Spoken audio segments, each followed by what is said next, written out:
Thunderbolts asterisk is directed by Jake Schreier and tells the story of this band of misfit anti-heroes coming together to save the world. Truth be told, I had to take a second viewing of this film in order to come back and really give you a full review on the things that I liked and don't like, because the first time I saw it, I thought it was good, but I wasn't as impressed as most people were.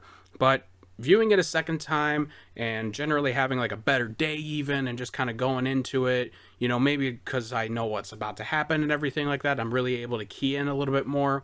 I gotta say, Thunderbolts is worth a lot of the hype that it's getting. The first thing we gotta talk about is the thing that a lot of people were concerned about going into it was the characters that were chosen for this. When the first concept art of the characters that were involved in it came out, not a lot of people were impressed, myself included. The only people that really had any sort of interest was Sebastian Stan as Bucky, Yelena, Florence Pugh playing that character, and Red Guardian played by David Harbour. Everyone else is kind of just like, it's people in a, you know, Marvel movie, and really these characters outside of Bucky aren't really high-level names. Even Bucky is still kind of a side character. He's not a main character really outside of, you know, Winter Soldier, and he's the antagonist. So it was hard for a lot of people to kind of, you know, put together a reason why this movie was even being made, a reason why they would even try to do something like this. And what ended up happening was a really, really great story and arc for a lot of these characters. Obviously, shining star in this entire movie is Florence Pugh as Yelena. We get a lot of her backstory still in this. She carries the film heavily. She is the heart and soul of it for the most part. She has the most emotional scenes happening in this. She has the most at stake a lot of the times, it feels like. She brings a great performance, and she's one of the few great actors that the MCU has brought in to the world. Outside of, like, you know, Robert Downey Jr. was great, but then he does Oppenheimer and then he comes back and it feels like a reformed kind of name. And not to say that a lot of actors in the MCU aren't great, but when you have people like Florence Pugh, who's been in Oppenheimer and Dune Part 2 and all these other films where her status is way, way higher than just like a comic book movie, I guess. It's great to see her being in this and really show that these comic book movies are a little bit more than just like, I get to be behind a, you know, green screen and explosions. No, there is heart, there is acting, there is seriousness going on in the role. Pair that up with the most ridiculous character with David Harbour as Red Guardian. He is also fantastic in this film. He brings a lot of the comedic relief in this, and again, when you bring the two characters here as Yelena and Red Guardian from the Black Widow movie, like, it could be looked at as like, I don't really know, because that film wasn't as great as people wanted it to be, myself included. I thought that film was like 5 years way too late for it to even come out at that point. And I'm liking that we got more stuff with them, but it was kind of like, I don't know, we'll see how it goes. But their dynamic together is fantastic. David Harbour has some of the best jokes in the entire film.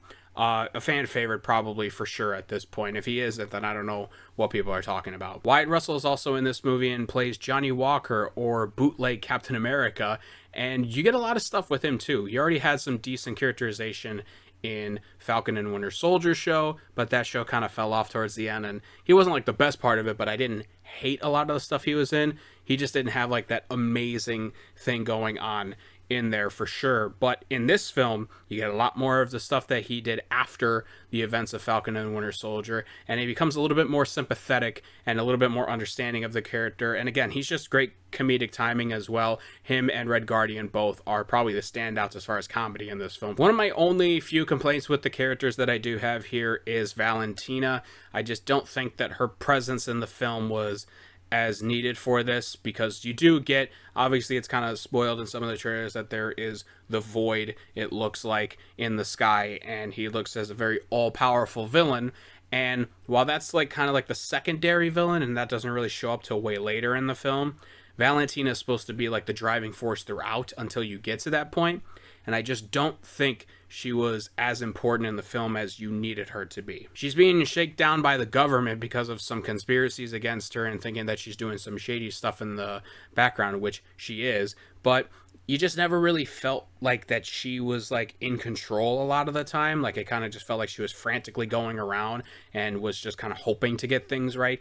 I thought her presence in this film, while probably necessary, especially for the characters that are here, I just didn't think that it was written or performed well for me to take her that seriously, honestly. But the last bigger standout that we do have is Louis Pullman, who plays Bob, and I will say that the joke ran really thin really quickly with just saying the word Bob throughout the entire film. But he's also great too. There's a lot of stuff underneath the surface of Bob that you do not know when you first see the film. And as it continues, you get to unpack more. It's like an onion. They have layers, as Shrek once said. And you get to find out more and more about Bob and the complex character that he is. And I thought it was portrayed really well. I can't wait to see what else they do with him. I thought it was excellent, actually. One of my few gripes that I do have with the movie here, too, is the direction. While I loved a lot of how it looks, and I liked how kind of like it's a little bit more grittier, obviously. It's far more grounded in this. You get a lot more, time to breathe with the characters and like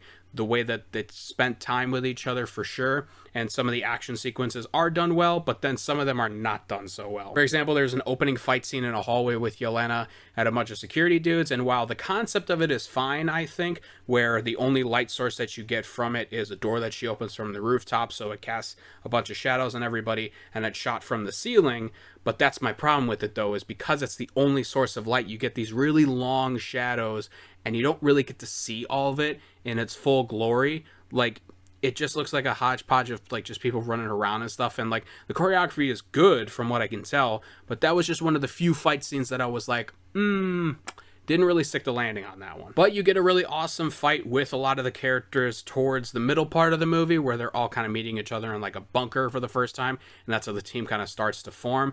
Those scenes and those fights were really, really good. And then there's stuff towards the end where it's a little bit CGI heavy that kind of pulls me out of it too. It's a lot of the same Marvel problems that you'll see in a lot of different movies, with like the humor and the overuse of the CGI, and some story plots just kind of being jumbled at points, like especially timeline wise, like when does this take place, and like how is it affecting other characters like Spider-Man, for example, and Daredevil even, and that sort of stuff, because we find out that this does take place after Brave New World, because they reference the events of Brave New World in this.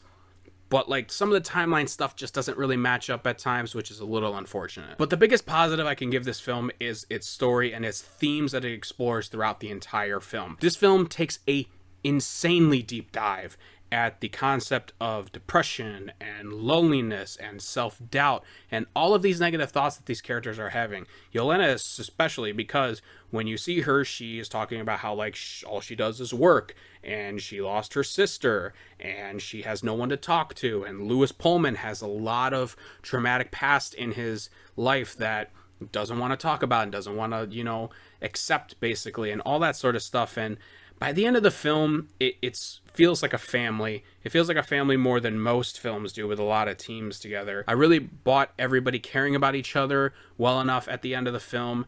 And yeah, I just think that this is one of the better films that they've made post-Endgame for sure. I don't know if it's the best like people are saying, obviously. There are probably 4 to 5 films that I think are better than this one, but it is definitely up there for sure. There are 2 post-credit scenes in this film, the first one being a little bit more on the lighter side. It's kind of like funny, jokey, like a stinger at the end of a film.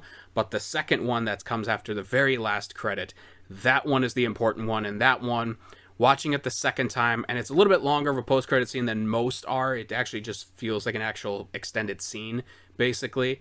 I thought that everything they did when that was great, and I can't wait to see what they do moving forward, because we obviously know that the next film coming out is Fantastic Four, and then the next film after that, I'm pretty sure, is Doomsday. So you got 2 films, or 1 film basically, until the big one, and then after the big one, you also get Spider-Man, and then you get Secret Wars. So we got a pretty good lineup of stuff coming up, and I think this was a really big, step in the right direction for Marvel. I'm going to give Thunderbolts 4.5 stars. Thank you guys so much for watching. Be sure to check down below for all the socials that we have down there. I recently went to TikTok and I posted a review for Warfare. Finally got to see that, and it was excellent. And we also have Twitter, where I get to just dispose all the dumb shit that I say all the time, and then Letterboxd, where we do reviews for other films that I just don't get the chance to film stuff for, like one of them being Mickey 17. I didn't get a chance to fully sit down and review it on camera, but I did write a worded review on Letterboxd, so you can check that out down there. Anyways, guys, thank you so much for watching. Keep those cinemas alive, and I will talk to you all next time.